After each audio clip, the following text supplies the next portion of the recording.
तो क्या आपको भी लगता है कि मैथ सब्जेक्ट बहुत टफ है? तो ऐसा नहीं है। देखिए, जीवन में कोई भी चीज होती है तो उसके पीछे उसके होने का कोई ना कोई कारण जरूर होता है। तो ऐसे ही अगर आपको लग रहा है कि मैथ सब्जेक्ट बहुत टफ है तो इसके भी पीछे का एक कारण है। कारण क्या है? कारण सिंपल सा ये है कि जो आपका मैथ्स का बेसिक है वो स्ट्रांग नहीं है, यानी कि वो वीक है। तो ऐसी प्रॉब्लम को मद्देनजर रखते हुए मैंने एक सीरीज लॉन्च की है जिसका नाम है बेसिक मैथ सीरीज। ये मैंने पिछले ईयर ही लॉन्च की थी, जिसमें मैंने पिछले ईयर 15 वीडियोस अपलोड की है और इस ईयर मैंने अभी तक 2 वीडियोस अपलोड की है और इस ईयर की ये थर्ड वीडियो है और इस पूरे सीरीज की ये 18th वीडियो है। तो अगर आपने इस सीरीज की एक भी वीडियो नहीं देखी या फिर आपने इस सीरीज को फॉलो नहीं किया तो मैं ये रेकमेंड करूंगा, मैं आपको ये सजेस्ट करूंगा कि इस सीरीज की जो 18 वीडियो है उस 18 वीडियो को आप एक बार देख लीजिए। मैं ये नहीं कहूंगा कि 18 वीडियो देखने के बाद आप ये सोचने लगोगे कि मैथ्स बहुत इजी सब्जेक्ट है। नहीं, मैं ऐसा नहीं कहूंगा।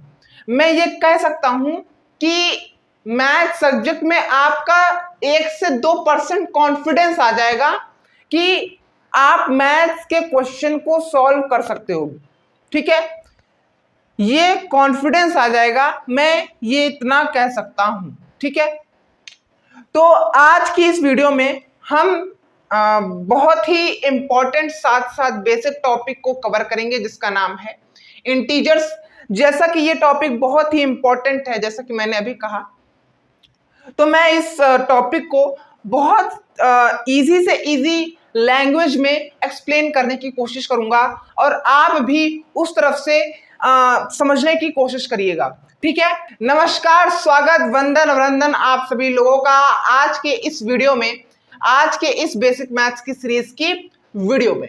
तो आज की इस वीडियो में जैसा कि हम इंटीजर्स टॉपिक को पढ़ने वाले हैं, समझने वाले हैं, जानने वाले हैं, तो बिना किसी के श्री गणेश करते हैं आज के इस वीडियो का, साथ ही important as well as basic topic का, जिसका नाम है इंटीजर्स। तो आइए सबसे पहले समझ लेते हैं कि आखिर इंटीजर होता क्या है। देखिए, इस दुनिया में 2 तरीके के लोग होते हैं, 2 माइंडसेट के लोग होते हैं। पहला, ऐसे लोग जो निगेटिव माइंडसेट के हों, जो हमेशा नकारात्मक सोचते रहते हैं। दूसरा, ऐसे लोग जो पॉजिटिव माइंडसेट के होते हैं, जो हमेशा सकारात्मक चीजें सोचते रहते हैं, अच्छी चीजें सोचते रहते हैं। तो वैसे ही हमारे मैथमेटिक्स में 2 तरीके के नंबर्स होते हैं, पहला निगेटिव नंबर्स, दूसरा पॉजिटिव नंबर्स। तो इन्हीं निगेटिव नंबर्स को, इन्हीं पॉजिटिव नंबर्स को, साथ साथ जो हमारा एक और नंबर है 0, जिसे हम ना ही निगेटिव नंबर कहते हैं ना ही पॉजिटिव नंबर कहते हैं, तो इन चीजों को हम, इन 3 चीजों को हम क्या कहते हैं? इंटीजर कहते हैं। एक बार फिर से बहुत ही इजी लैंग्वेज में एक ही बार में इंटीजर की डेफिनेशन को समझ लेते हैं। जितने भी हमारे निगेटिव नंबर्स होते हैं, जो हमारा 0 होता है और साथ साथ जो हमारा पॉजिटिव नंबर्स होता है, ये सभी नंबर्स हमारे इंटीजर्स होते हैं, या ऐसा कहें ये इन सभी नंबर्स को हम इंटीजर्स भी कहते हैं। ठीक है, तो जैसे कि निगेटिव नंबर का मैं एक एग्जांपल लिखूं तो निगेटिव नंबर में एग्जांपल होगा -1 2 -2। ठीक है, -1 -2। अगर मैं पॉजिटिव नंबर्स का एग्जांपल लिखूं तो पॉजिटिव नंबर्स का एग्जांपल होगा 1 2 3 4 एक्सेट्रा, ऐसे ही इसमें भी एक्सेट्रा। ठीक है, क्या इतनी बात आप सभी लोगों को क्लियर है? ठीक है, अब हमें आगे एक और बात समझना है इंटीजर्स टॉपिक में। जैसा कि हम ये जान चुके हैं कि इंटीजर्स क्या होता है, तो जो बात है वो ये है कि जितने हमारे निगेटिव नंबर्स होते हैं, जितने हमारे निगेटिव नंबर्स होते हैं वे हमारे इंटीजर्स होते हैं, वे हमारे इंटीजर्स होते हैं। ऐसा कहें कि ये जितने भी हमारे निगेटिव नंबर्स होते हैं उन्हें हम इंटीजर्स भी कहते हैं। लेकिन हमारे जितने भी इंटीजर्स होते हैं, हमारे जितने भी इंटीजर्स होते हैं वे सभी निगेटिव नंबर्स नहीं होते, वे सभी निगेटिव नंबर्स नहीं होते हैं। ठीक है, तो अगर आपको ये बात नहीं समझ में आई हो तो घबराइएगा मत, मैं लास्ट में एक बार फिर से इस बात को रिपीट करूंगा। तो देखिए, हमारी जो दूसरी बात है इसमें वो ये है कि ऐसे ही हमारे जितने भी पॉजिटिव नंबर्स होते हैं उन्हें हम इंटीजर्स तो कहते हैं, उन्हें हम इंटीजर्स तो कहते हैं, बट जितने भी हमारे इंटीजर्स होते हैं उन्हें हम पॉजिटिव नंबर्स नहीं कह सकते, उन्हें हम पॉजिटिव नंबर्स नहीं कह सकते। ठीक है, क्या ये बात क्लियर है? अच्छा, एक बार फिर से रिपीट करें शुरुआत से। इंटीजर क्या होता है? जितने भी हमारे निगेटिव नंबर होते हैं, जितने भी हमारे पॉजिटिव नंबर होते हैं, साथ ही साथ जो हमारा जीरो होता है, जिसे हम ना निगेटिव नंबर कहते हैं ना ही पॉजिटिव नंबर कहते हैं। तो ये जो तीन नंबर हैं इन्हें हम इंटीजर्स भी कहते हैं। ठीक है, तो ऐसे ये इसी डेफिनेशन से दो बातें निकल के आई कि जितने भी हमारे निगेटिव नंबर्स होते हैं उन्हें हम इंटीजर्स तो कह सकते हैं, लेकिन सभी इंटीजर्स हम निगेटिव नंबर्स होते हैं ये हम नहीं कह सकते। ऐसे ही जितने पॉजिटिव नंबर्स होते हैं वे इंटीजर्स तो होते हैं, ऐसा हम कह सकते हैं, लेकिन सभी इंटीजर्स पॉजिटिव नंबर्स नहीं होते ये भी हम नहीं कह सकते। इतनी बात क्या आपको क्लियर है? अगर मैं इंग्लिश में एक लाइन में बोलना चाहूं तो मैं ये कहूंगा कि all negative numbers are integers but all integers are not negative numbers. ठीक है, ऐसे ही अगर मैं दूसरी बात कहूं तो all positive numbers are called integer but all integers are not positive numbers. क्या ये बात क्लियर है? क्या ये बात क्लियर है? तो देखिए, ये तो हो गया हमारे इंटीजर्स टॉपिक का पहला पार्ट, जिसमें हमने ये दो बात समझी, साथ ही साथ ये दो बात समझी, साथ ही साथ हमने इस इंटीजर की डेफिनेशन समझी। अब इसी इंटीजर का दूसरा पार्ट आता है नंबर लाइन। नंबर लाइन पे कैसे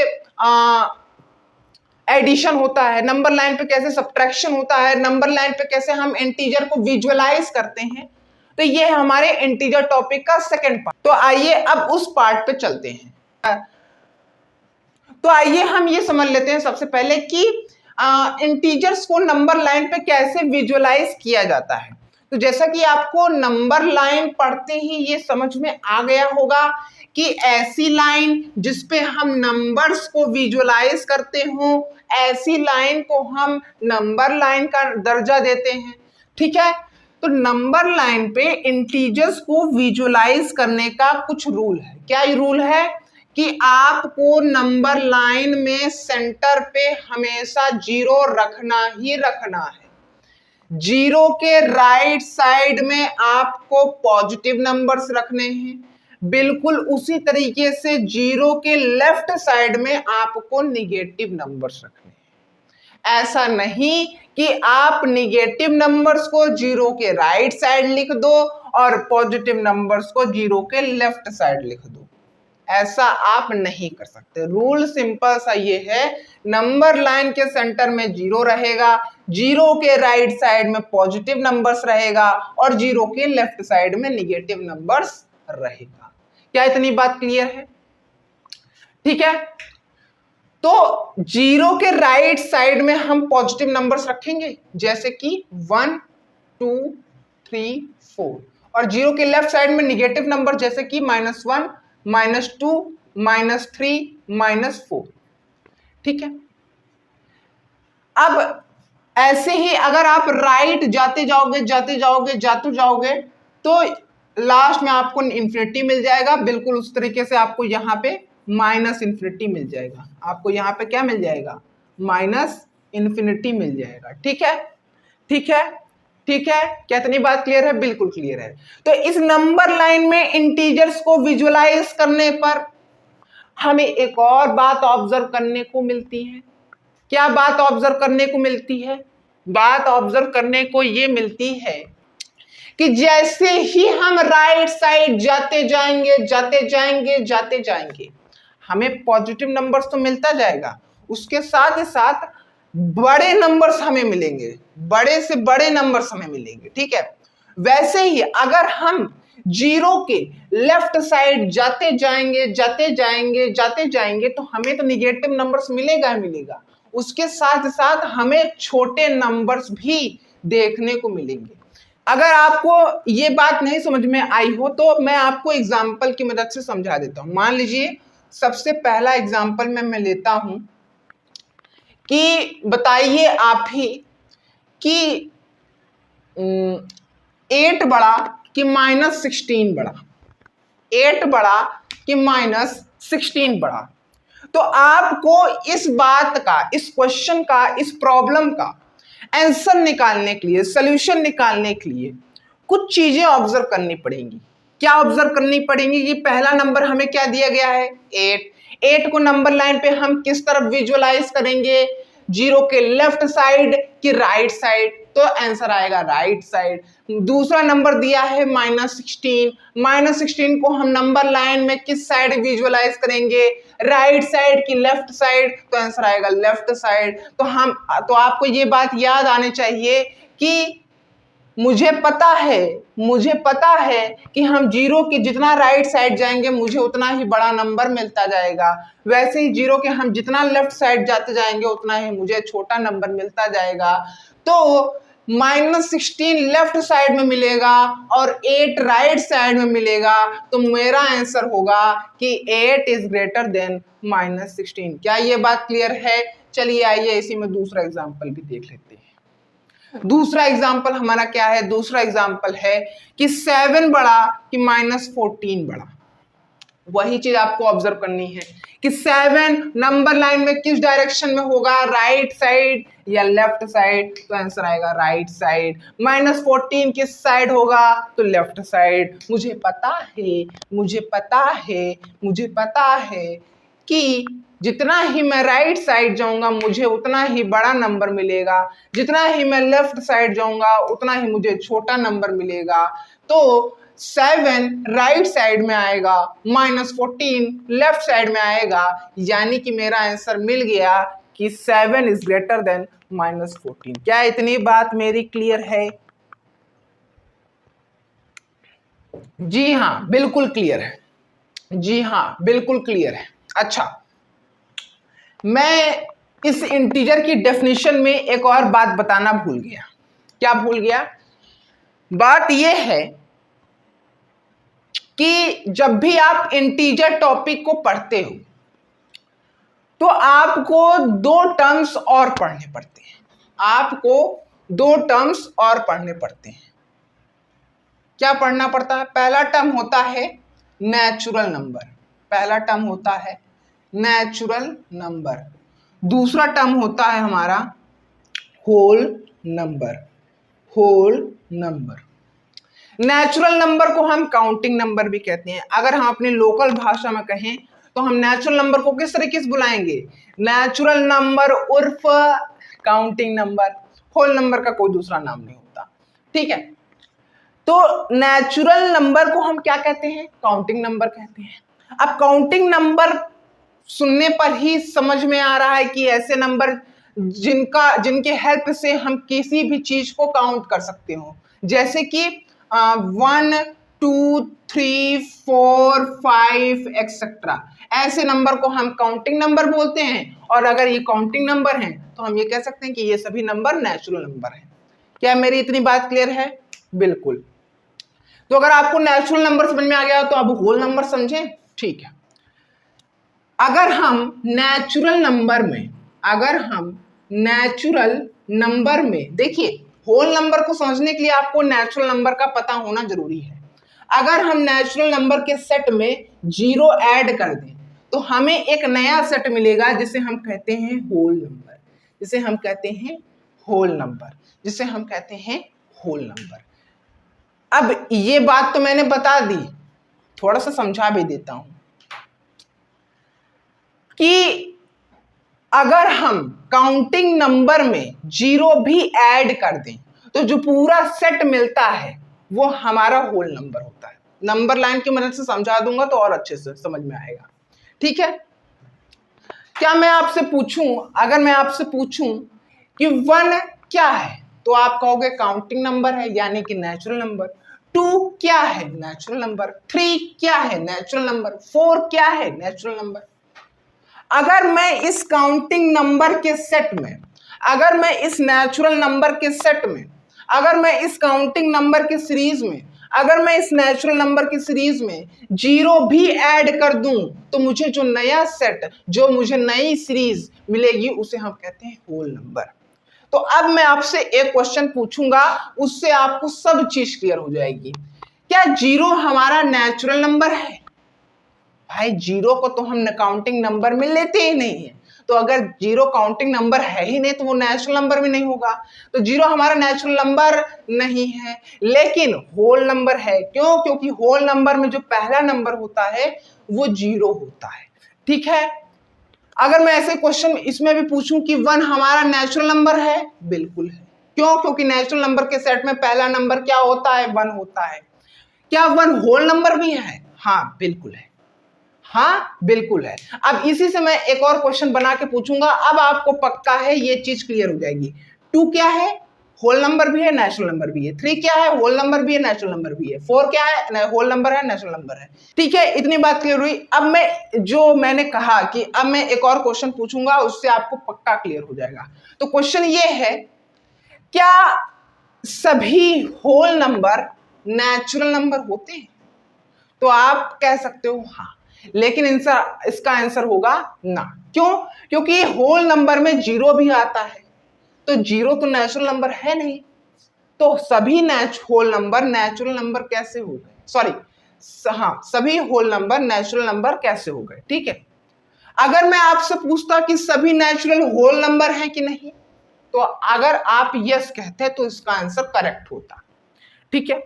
और अगर आप इसमें भी रॉन्ग कहते, नो कहते, तो इसका भी आंसर रॉन्ग होता। ठीक है।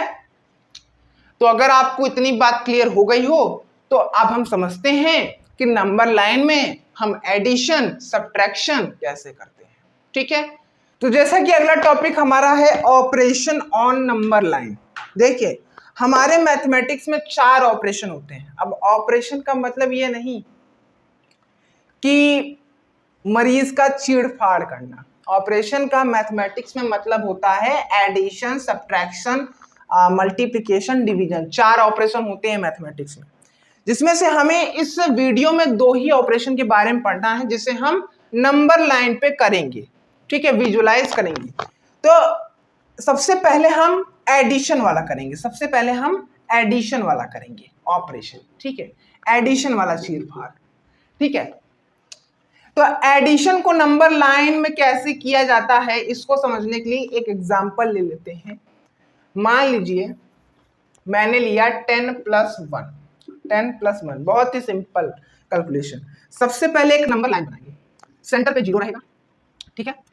उसके बाद राइट साइड में लिखेंगे 1 2 3 4 5 6 7 8 9 10 और आगे बढ़ा देंगे थोड़ा सा 11। ठीक है। इधर ले आएंगे तो -1 -2 -3। ठीक है। तो इसमें एक और बात ध्यान रखिए, जो पहला नंबर होगा कैलकुलेशन का वो हम उसे नंबर लेंगे, लेकिन जो दूसरा नंबर होगा साइन के साथ वाला, उसे हम नंबर नहीं मानेंगे, उसे हम लेंगे number of steps in particular direction. अगर नंबर के साथ प्लस होगा तो यानी कि हमें उस नंबर के पहले नंबर के राइट साइड जाना है।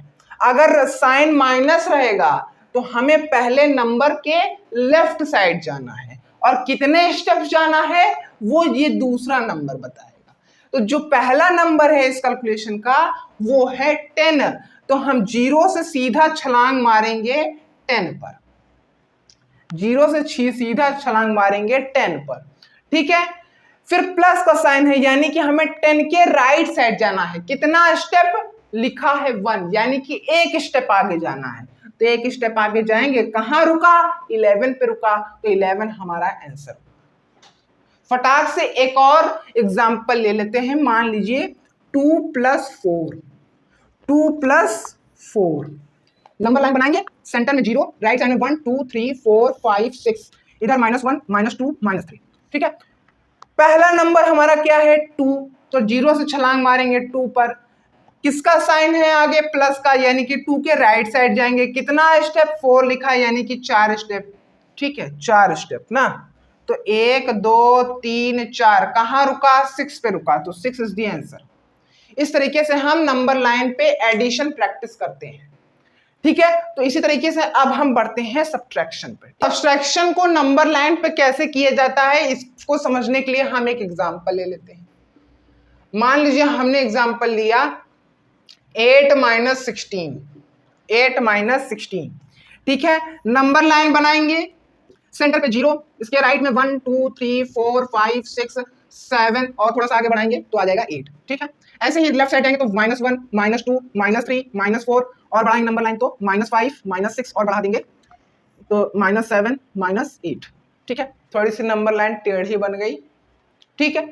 तो वही कॉन्सेप्ट इसमें भी लगेगा। पहला नंबर पहला होगा, नंबर मानेंगे, पहला नहीं नंबर मानेंगे पहले नंबर को, साइन के अकॉर्डिंग डायरेक्शन डिटरमाइन करेंगे और जो दूसरा नंबर होगा वो हमारा नंबर ऑफ स्टेप्स होगा इन पार्टिकुलर डायरेक्शन, ठीक है।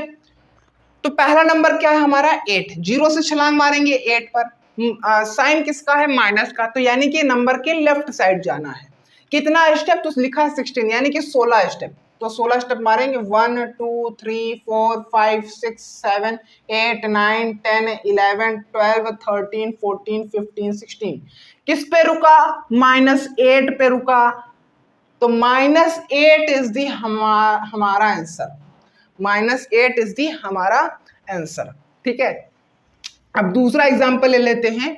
मान लीजिए 7 - 14, बहुत ही सिंपल सा एग्जांपल ले रहे हैं समझने के लिए, ठीक है। नंबर लाइन बनाएंगे, बहुत ही बढ़िया नंबर लाइन, ठीक है, बहुत ही बढ़िया नंबर लाइन बनाएंगे, ठीक है। सेंटर में 0, इधर 1 2 3 4 5 6 7 8, ठीक है। इधर भी -1 -2 -3 -4 -5 -6 -7, ठीक है। ये भी थोड़ी सी टेढ़ी बन गई। पहला नंबर क्या है 7, तो 0 से छलांग मारेंगे 7 पे, साइन किसका है, माइनस का, तो नंबर के लेफ्ट साइड जाएंगे।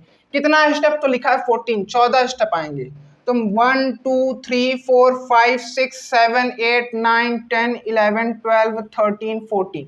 कहाँ पे रुका, -7 पे रुका, तो -7 इज दी हमारा आंसर, -7 इज दी हमारा आंसर, ठीक है। तो इतनी ही बात हमें समझनी थी इस इंटीजर टॉपिक में। अगर आपको ये टॉपिक बहुत ही अच्छे तरीके से समझ में आ गया हो, कोई भी कंफ्यूजन ना हो, तो वीडियो को लाइक, वीडियो को शेयर और चैनल को सब्सक्राइब बिल्कुल करिएगा। मिलते हैं किसी और वीडियो में। और हाँ, याद से एक बार मेरे कहने पर ये बेसिक मैथ्स की सीरीज की जितनी भी वीडियो हैं उसे आप देख लीजिएगा, ठीक है। तो लास्ट तक के लिए बने रहने के लिए थैंक यू सो मच। मिलते हैं किसी और वीडियो में।